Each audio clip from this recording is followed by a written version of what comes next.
Imagine 3, where you're getting, text to images and professional looking, output, like photography output, illustrated output in seconds.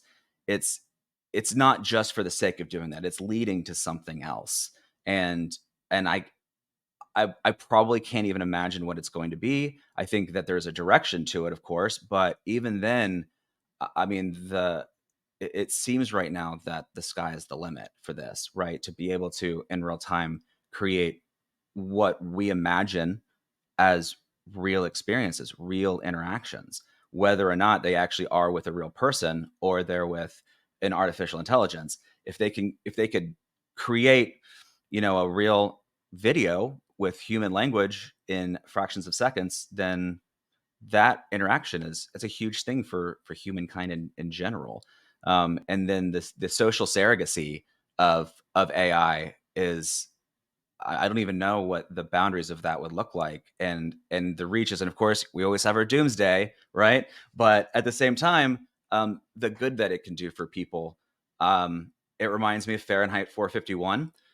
If you remember, there's the mother, I believe, she would keep buying panels for her house and her walls, and so she'd be surrounded by people who were always having a party, and it was this AI kind of surrogate reality that she worked towards. And I'm like, when I'm seeing all of these updates, I just keep thinking about that part of the book in my head. I was like, that's that's it. Like that's where we're heading here. And it is pretty remarkable. The social influence of all of this is just going to be um is just uncharted, I feel. I'm all one for creating metaphors and analogies to help understand, wrap my head around concepts. But when I think about where this is going, I truly am not sure. I can, hypothesize kind of a few steps ahead, but the future here is just is unwritten. I think is incredible. Um, yeah, it's and this is just what's coming out now, right? When you're talking about Nvidia, and then what is it? It's May, so first quarter next year, I can imagine the leaps that we've got at that point. Yeah, you said something really interesting. It's something that I really like, that how it kind of, in a sense, it blurs. You didn't say blurs the lines, but it takes away those limitations and barriers that we had, whether it be language, geographic location. And I also see it also taking the barrier away for what if folks can't type?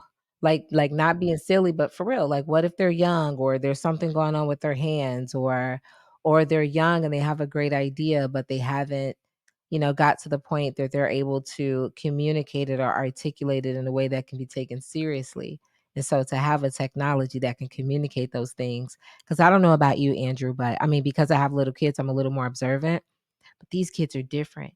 They think different, they learn differently, and it's a beautiful thing, but it's much, much different than what I was exposed to or what I am used to.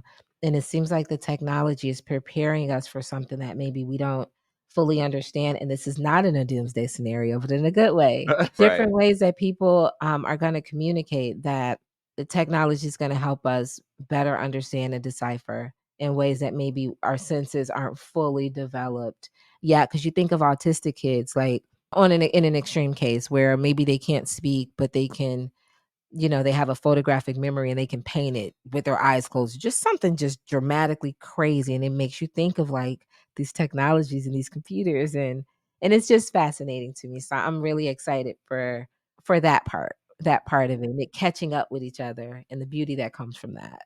It is, and it is interesting. We've kind of talked on with just large language models. We talked about not too long ago, right? Using that in our professional lives, and one of the things that like LinkedIn has is, well, I think they just do this for premium, but you can just, there are there are ways of doing this, but basically just having AI create, say, hey, I want to reach out to this person and ask them about their profession or something like that. But people are real nervous about how to doing that, right? They kind of freeze in the moment. They don't know where to start. They have white paper syndrome, I think they call that, right?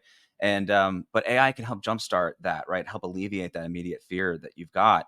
It's so helpful to overcome the boundaries that we have in our own lives. What we thought were, well, this is just the wall. Like this is the end of the line. I'll never be able to do this because whatever, because I just can't talk to people, or because I get nervous in crowds, or whether it's anxiety, or I'm or some or a physical ailment of not being able to my ability to type is extremely slow because of this reason, or not at all, or non-existent, or whatever. Overcoming that, having that, I mean, it really is. It's an interesting, yeah, it's a surrogacy. I mean, we use the word augmented reality, right? And we've